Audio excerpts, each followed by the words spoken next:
भगवते वासुदेवाय। ओम नमो भगवते वासुदेवाय। ओम नमो भगवते वासुदेवाय। हरे कृष्णा कृष्ण कृष्ण हरे हरे, हरे राम राम राम हरे हरे। हरे कृष्णा। तो आप लोगों का प्रभात जागृति कार्यक्रम में बहुत बहुत स्वागत है। हरे कृष्णा। तो कुछ दिनों पहले हमने कश्मीर की यात्रा की, तो सोचा कुछ कश्मीर के लीलाओं के विषय में आपको परिचय कराएं।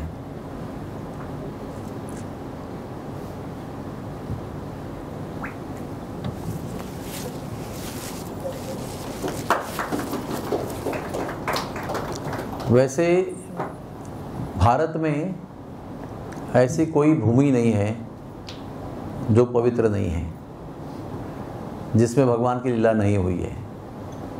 भारत देश पूरा एक तीर्थ स्थान है, पवित्र तीर्थ स्थान, दिव्य लीलाओं का एक समूह स्थली है, जहाँ पर भगवान के अनेक अवतार और भगवान के अनेक संत महात्मा, इनका जन्म हुआ है। इनकी चरण धूलि भारतवर्ष के भूमि पर पड़ी है, इसलिए भारत भूमि में बहने वाली हर नदी पवित्र है। भारत भूमि का हर क्षेत्र पवित्र स्थान है, लीला स्थली है। केवल हम लोग क्या करते हैं, हम लोग मनुष्य जो है, जो इंद्रिय भोग करना चाहता है ना, वो स्वामी बनने के लिए यहाँ पर आया है। तो क्या करते हैं मनुष्य, पवित्र स्थली को टूरिस्ट प्लेस बना देता है, एंजॉयमेंट की स्थली बना देता है, तपस्थली को पूरा इंद्रिय भोग का स्थान बना देता है। फॉर एग्ज़ाम्पल, जब मैं 1988 में ऋषिकेश में था, तो वो इतनी शांत और इतनी पवित्र योग तपस्थली थी, मुझे अभी भी उसकी अनुभूति हृदय में जागृत है, जो मैंने अनुभव किया 1 साल तक। लेकिन आज आप उस स्थान पर जाएंगे तो आपको सारे ड्रग्स मिलेंगे, सारी शराब मिलेगी और हर प्रकार का इंद्रिय भोग, मांस, मटन, बीफ, फिर बाकी पानी में कूदने का खेल जो इतना होता है ना, राफ्टिंग होता है, शार्प लाइन होता है, क्या क्या होता है, I don't know, so many things are there, scuba diving होता है, 50 चीज़ें होती है, वो सब चीज़ वहाँ अवेलेबल है। और वहाँ पर आज जाने के बाद दम घुटता है कि क्यों आया मैं यहाँ पर। पिछले 10 साल से 11 साल से मैं हिमालय जा रहा हूँ, लेकिन मैं ऋषिकेश के रूट से जाता नहीं हूँ। उतना भी ट्रांजिट मुझे सहन नहीं होता है, जो वातावरण देखा है। क्योंकि जहाँ भी विदेशी लोग आते हैं, बहुत कम विदेशी योग के लिए आते हैं, मनस शांति को ढूंढते हुए आते हैं, लेकिन बहुत सारे विदेशी इंद्रिय भोग के लिए आते हैं। और जैसे ही वो आते हैं, उनकी सुविधा के लिए और पैसा प्राप्त करने के लिए आदमी हर व्यवस्था को प्रकट कर देता है। तो बॉटम लाइन क्या है, हमने, मनुष्य ने तीर्थ स्थानों को पर्यटन स्थान बना दिया है इंद्रिय भोग का। इसलिए आगे जाकर वो पवित्र स्थान जो है, वो उन इंद्रिय भोगों के लिए ही माना जाता है, और उसकी जो पवित्रता है उसको हम भूल जाते हैं। तो हमारा काम क्या है, इन पर्यटन स्थानों में से दिव्यता को ढूंढना और प्रकाशित करना। हम जाते ही इसके लिए हैं कि उस पर क्या लीला हुई है, जो लोगों को पता नहीं है, जो पता करना है जाके, और सब लोगों को बताना है। और जब भी वहाँ जाएंगे तो उसके लिए जाना है, उन पर्यटन कार्यों के लिए नहीं जाना है। ठीक है। तो जब हम जा रहे थे तो बहुत लोगों के फ़ोन आए, अरे कश्मीर क्यों जा रहे हो, वहाँ पर क्या लीला हुई है। मतलब एक उपरोधिक सार्कास्टिकली पूछा गया, वहाँ पर कौन सी यात्रा है, कौन सा तीर्थ स्थान, कौन सा लीला सुनने जा रहे हैं आप। तो वे आपको थोड़ा परिचय कराते हैं। वैसे तो लीला आगाध है, 1 आधा घंटे में पूरा होने की संभावना नहीं है, कि फिर भी मैं आपको बताता हूँ कि कश्मीर का जो शब्दशः अर्थ है वो है कश्यप का मीर, यानी कश्यप मुनि की तपस्थली है और उनका एक यहाँ पर तालाब था जिसको मीर कहते हैं। तो कश्यप का मीर इस दृष्टि से इस क्षेत्र को कश्मीर नाम पड़ा है। तो वो आज के स्थिति में जो वैवस्वत मनु का मनवंतर चल रहा है उसमें कश्यप मुनि एक सप्तऋषि में से एक है। उनका विवाह जो है वो प्रजापति दक्ष के 13 कन्याओं से हुआ था, जैसे दानु, दीति, अदिति, कद्रु, वनिता, विनीता। तो इनमें से बहुत सारे अलग अलग दानव, देवता, असुर, दैत्य, सर्प, गरुड़ ऐसे लोगों का पक्षी वंश का जन्म हुआ है। तो मेरू पर्वत आपने सुना होगा, अभी वो दृश्य नहीं है, लेकिन मेरू पर्वत हिमालय से कई गुना बड़ा है। आप मेरू पर्वत की तुलना हिमालय से कर ही नहीं सकते, इतना मेरू पर्वत बड़ा है। और वो हमारे पुराणों में उसका बार बार उल्लेख आता है, कई लीलाएं वहाँ पर हुई है। तो मेरू पर्वत में एक तालाब था, इसका नाम पड़ा सतीसर, क्योंकि ये तालाब कश्यप मुनि ने पार्वती देवी को, सती देवी को, दक्ष की पुत्री, अभी हिमालय की पुत्री नहीं हुई है, अगले जन्म में होगी, इस पुत्र में वो सती है, दक्ष की पुत्री है, उसको ये सर भेंट दिया, तो उसका नाम पड़ा सतीसर। तो हुआ ये कि भौतिक विश्व में ना कोई भी अच्छी वस्तु अच्छी बनने और अच्छी रखने में लोग सहायता नहीं करते हैं, उल्टा उस अच्छी वस्तु को बिगाड़ने में मदद करते हैं या तो कारण बन जाते हैं। जैसे मैंने बताया ना, तीर्थस्थली को पर्यटन स्थल बना देते हैं। तो उस सतीसर में, विशाल सतीसर में एक राक्षस आया, उसने वहाँ पर तप किया और शायद ब्रह्मा को प्रसन्न किया और ऐसा वर मांगा कि इस जल में जब तक मैं हूँ, मुझे इस जल का जलचर या जल के बाहर का जलचर या व्यक्ति, देवता, कोई भी व्यक्ति, मनुष्य, देवता, असुर मुझे मार नहीं सकता है, ऐसा मुझे वरदान दीजिए।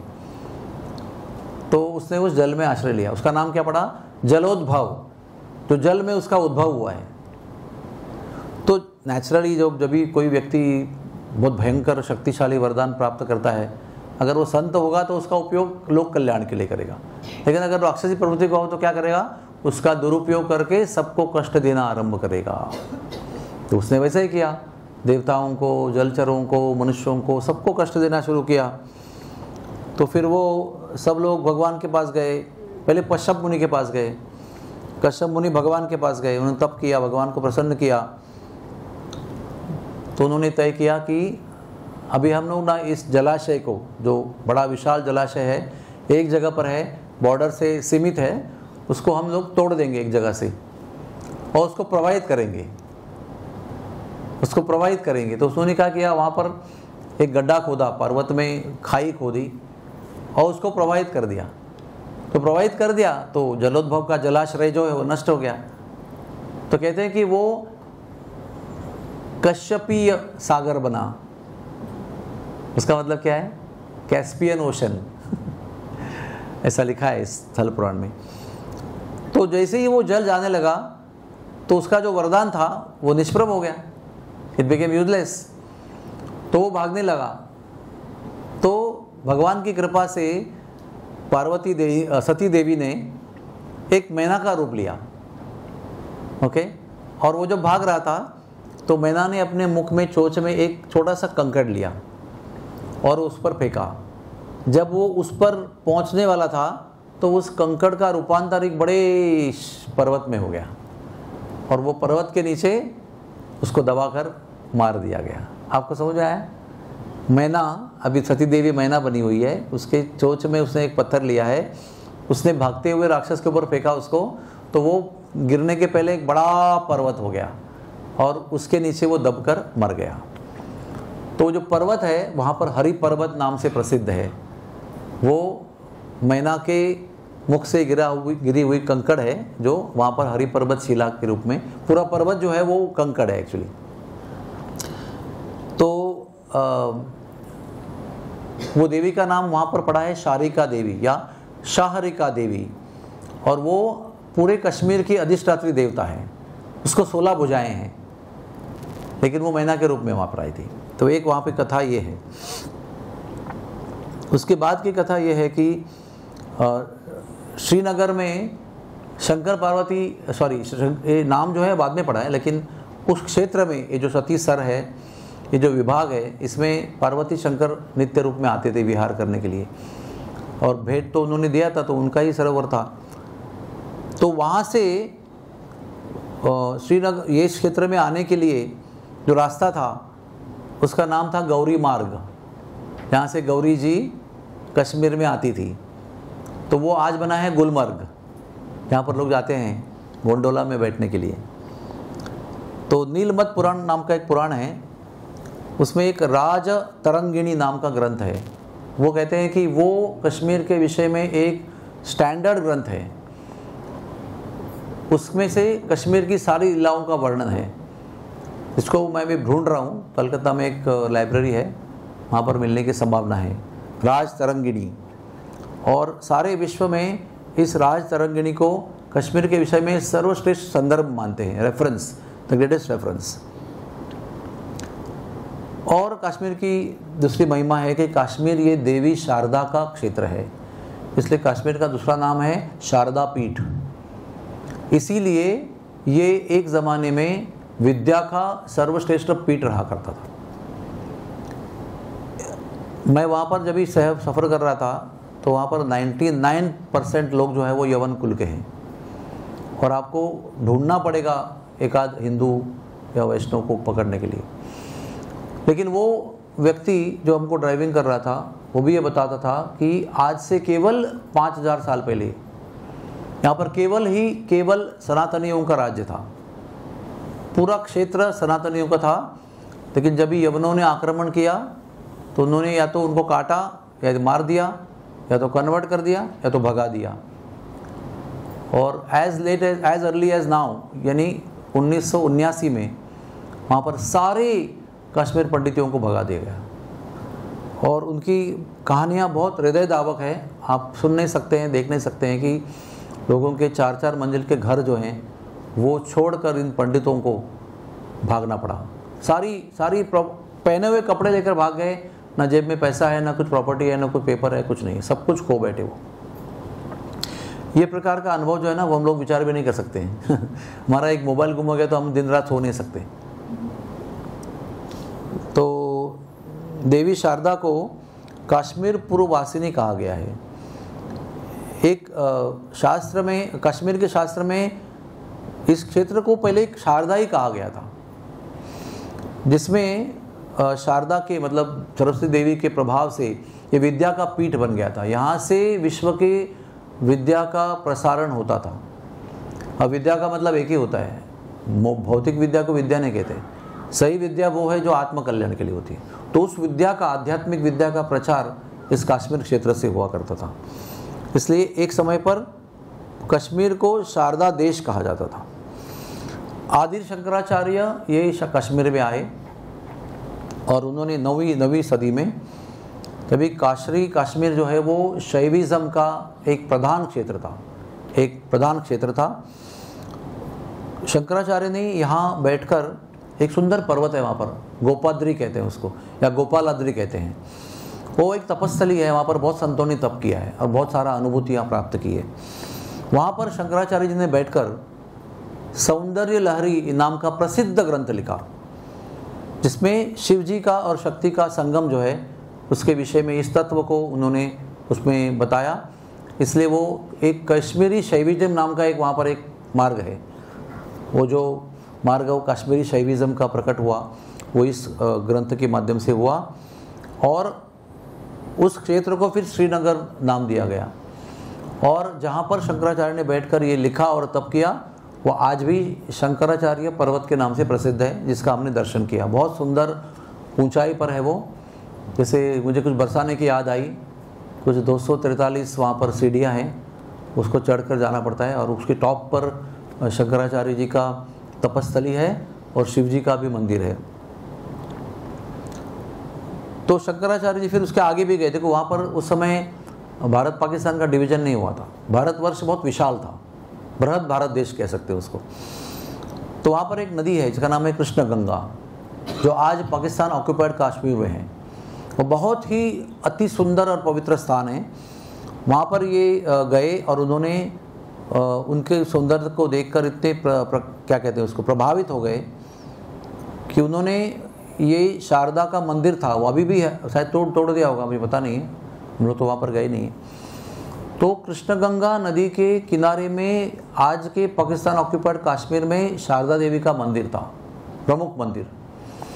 उस मंदिर को देखकर शंकराचार्य इतने प्रभावी हो गए कि उन्होंने अपने श्रृंगेरी में जाकर वैसा ही मंदिर बनाया शारदा देवी का, जो आज श्रृंगेरी पीठ के नाम से प्रसिद्ध है। तो ये जो मूल विग्रह है वो शारदा देवी का, वो चंदन की लकड़ी से बना हुआ, ये कश्मीर से ही लेकर गए थे और अपने साउथ इंडिया में उन्होंने प्रस्थापित किया। ये उसका इतिहास है। और एक यहाँ पर एक छोटी सी कहानी है शंकराचार्य की। ये शंकराचार्य जब यहाँ पर थे तब एक ब्राह्मण कुल ने उनको भोजन के लिए बुलाया था। तो शंकराचार्य ने क्या कहा कि हम लोग साधु लोग हैं, हम लोग किसी के घर का हाथ का खाना नहीं खाते, हम लोग किसी घर जाके तो अपने हाथ से बनाते हैं। अभी भी चैतन्य चरितामृत में भी ब्राह्मण का उल्लेख आता है ना कि वो आपको चूल्हा बना देना है, सामग्री देनी है, वो अपने हाथ से बनाएंगे, भोग लगेंगे, खाएंगे। तो शंकराचार्य ने ऐसे कहा तो वो ब्राह्मण जो जोड़ी थी उनको अच्छा नहीं लगा, लेकिन बोले ठीक है इनकी इच्छा है तो दे देते हैं। दोनों ने दिया, लेकिन वो जैसे हम लोग आज माचिस बोलते हैं वैसे जो क्या कहते हैं अग्नि प्रकट करने के लिए कुछ साधन होगा उस समय, वो नहीं दिया उन्होंने, भूल गए। चूल्हा दिया, बर्तन दिए, सब कुछ दिया, लेकिन अग्नि प्रज्वलित करने के लिए आज हम लोग कुछ एक ज्योति देते हैं, कुछ देते हैं, वो देने को भूल गए। तो जब उनको पता चला तो वो कुछ बना नहीं सके। तो शंकराचार्य बोले इनको डिस्टर्ब मत करो, ठीक है, हम लोग आज उपवास करके सो जाएंगे। नेक्स्ट बारे में वो कपल को पता चला कि इनको हमने अग्नि देना भूल गए, तो उन्होंने खाना नहीं बनाया और वो भूखे सो गए। तो तुझे खाना क्यों नहीं खाया? बोला आपने अग्नि नहीं दिया तो अग्नि प्रज्वलित नहीं कर सके, तो कुकिंग नहीं कर सके। तो उस माता जी ने क्या किया, ब्राह्मणी ने हाथ में जल लिया और लकड़ी के ऊपर ऐसा छिड़का तो वो अग्नि उत्पन्न हो गई। अभी जल छिड़कने से क्या होता है, अग्नि बुझ जाती है ना। इसने अपने प्रभाव से जल छिड़क के अग्नि को प्रज्वलित किया और उन्होंने भोजन बनाया।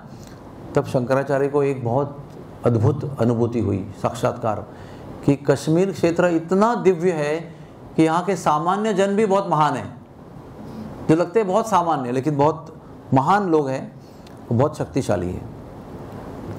11वीं सदी में रामानुजाचार्य कश्मीर में आए और उन्होंने यहाँ का नियम ऐसा था कि यहाँ पर आप कुछ नोट्स नहीं बना सकते। आप गुरुकुल में आओ, विद्यापीठ में आओ, सुनो, याद रखो और जो भी है वही आपका ज्ञान है। कुछ याद आता है आपको? ऐसे ही हमारे मिथिला में एक समय पर विश्व विद्यापीठ था, सर्वश्रेष्ठ, और सार्वभौम भट्टाचार्य वहाँ पर गए थे और वहाँ पर भी वही नियम था कि वहाँ पर नोट्स नहीं बनाना है, आपको सुनना है, आना है। वो इतने बड़े विद्वान थे, इतने बड़े स्मृति वाले थे कि वो जाकर उन्होंने हर चीज़ याद रखा और फिर विद्यानगरी में आकर उसको पूरा उतार के विद्यानगरी में नवद्वीप में एक सर्वश्रेष्ठ विद्यापीठ बना दिया। तो वैसे ही रामानुजाचार्य वहाँ पर गए, उन्होंने कुरुथलेश्वर उनके शिष्य थे और रामानुजाचार्य, तो उन्होंने बैठकर वहाँ पर पढ़ाई किया पूरा। उधर एक बड़ा संग्रहालय था, क्या कहते हैं, ग्रंथ संग्रहालय। वहाँ पर जाके सारे ग्रंथ पढ़े, लेकिन वहाँ पर कॉपी नहीं कर सकते, वहाँ पर उतार नहीं सकते, कुछ नहीं कर सकते। सारा कुछ याद किया और फिर उन्होंने आकर श्री भाष्य लिखा। तो जो रामानुजाचार्य श्री संप्रदाय में श्री भाष्य है, उन्होंने वहाँ से पढ़कर उसको डुप्लीकेट किया। तो ये मूल ग्रंथ जो है वो श्री वैष्णव संप्रदाय का एक आधार स्तंभ है। और फिर कश्मीर के सरस्वती देवी ने रामानुजाचार्य को यहाँ पर दर्शन दिया और जो एकमय हयग्रीव का विग्रह साउथ इंडिया में है वो रामानुजाचार्य को भेंट में दिया। अभी आप हयग्रीव के बारे में विचारेंगे तो बहुत बड़ा, मैंने एक लेक्चर दिया है राधा गोपीनाथ में। हयग्रीव भगवान का वो अवतार है जिसमें भगवान का शरीर मनुष्य का है और मुख जो है वो घोड़े का है। हयग्रीव, हय यानी घोड़ा। और उन्होंने हयग्रीव नाम के राक्षस का वध किया था। ये लंबी कहानी पुराण में आती है। तो यह हयग्रीव की जो विग्रह है वो यहाँ पर प्राप्त हुआ था। उसके बाद में आगे का जो इतिहास है वो उसमें लिखते हैं कि 5100 साल के पहले से ये शारदा का पीठ है और ये भट्ट पंडित और विद्वानों का क्षेत्र रहा है।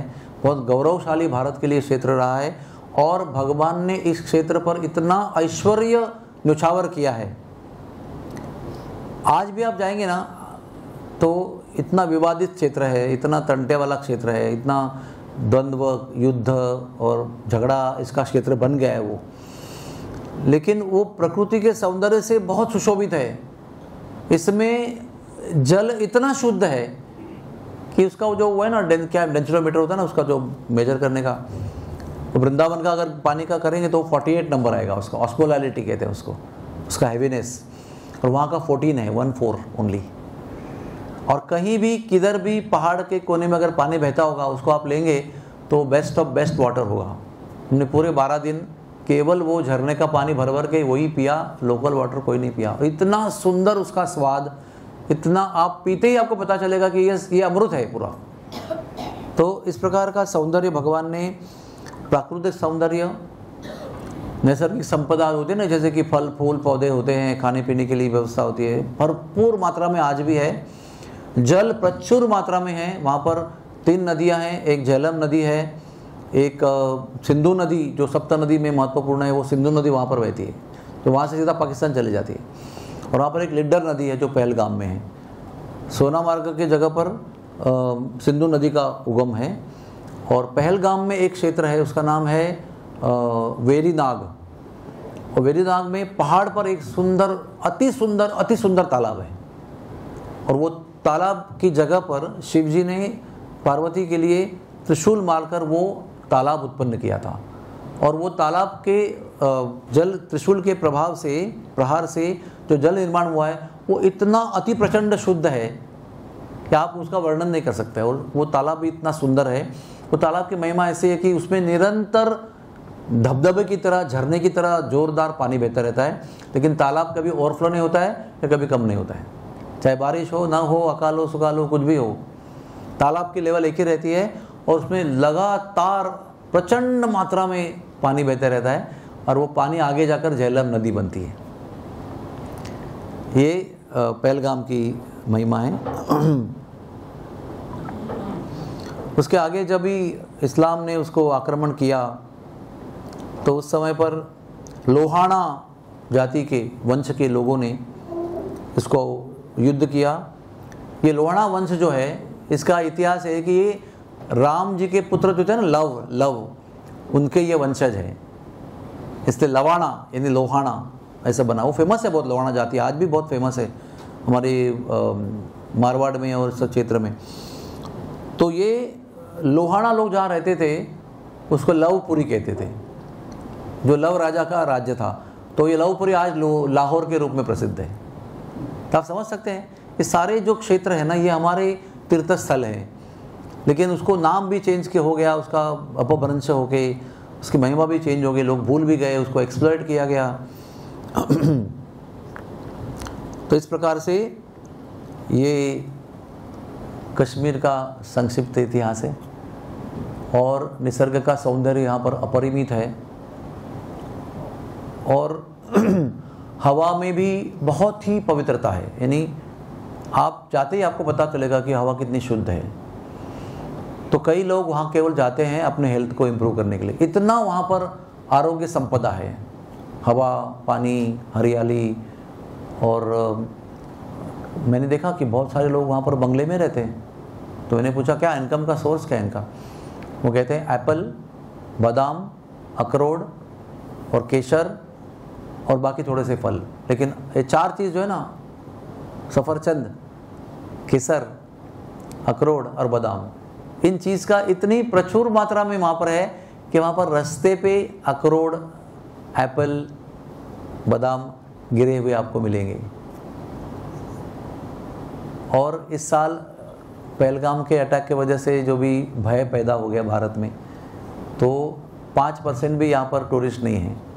पूरा कश्मीर हमारे लिए खाली था, कहीं भी भीड़ नहीं मिली, सब चीज़ सस्ती मिली, लेकिन एक चीज़ देखा हमने, वहाँ पर हज़ारों की संख्या में कई जगह पर एप्पल ऐसे रास्ते पे पड़े थे सड़े हुए, क्योंकि उसको बेचने के लिए ग्राहक नहीं है, कस्टमर नहीं है, इसलिए वहाँ पर अरबों और खरबों की संख्या में एप्पल ट्रीज़ हैं। और क्या कहें आपको। तो वहाँ के एक भक्त बता रहे थे कि प्रभुपाद जी कश्मीर चले गए थे एक बार, और उन्होंने वहाँ पर वो फेमस लाइब्रेरी जहाँ पर श्री भाष्य बनाया गया है उसके द्वारा उन्होंने वहाँ पर श्रीमद् भागवत का एक सेट दिया था, श्रीमद् भागवत का प्रभुपाद जी ने। तो जब बाद में भक्त गए थे वहाँ पर और लाइब्रेरी में बोल रहे थे आप रखो रखो, तो लाइब्रेरी का जो मेन आदमी था वो आके उसने दिखाया कि ये एक बंगाली बाबू यहाँ पर आए थे, उन्होंने हमको ये सेट दिया हुआ है, ऑलरेडी है हमारे पास। और वो प्रभुपाद जी का पहला जो था ना ओरिजिनल बाइंडिंग में, वो वहाँ पर सेट अवेलेबल है। तो प्रभुपाद जी ने वहाँ पर कहा था कि कश्मीर ये पृथ्वी पर बसा हुआ एक स्वर्ग लोक है, ये प्रभुपाद जी का वाक्य था। और प्रभुपाद जी ने और एक कहा था कि कश्मीर में इसका उनका सेंटर होना चाहिए। तो इसके कारण प्रभुपाद की कृपा से और इजोलिनेस नवयोगेंद्र स्वामी के प्रयास से और कृपा से वहाँ पर इस्कॉन श्रीनगर स्थापित किया गया है।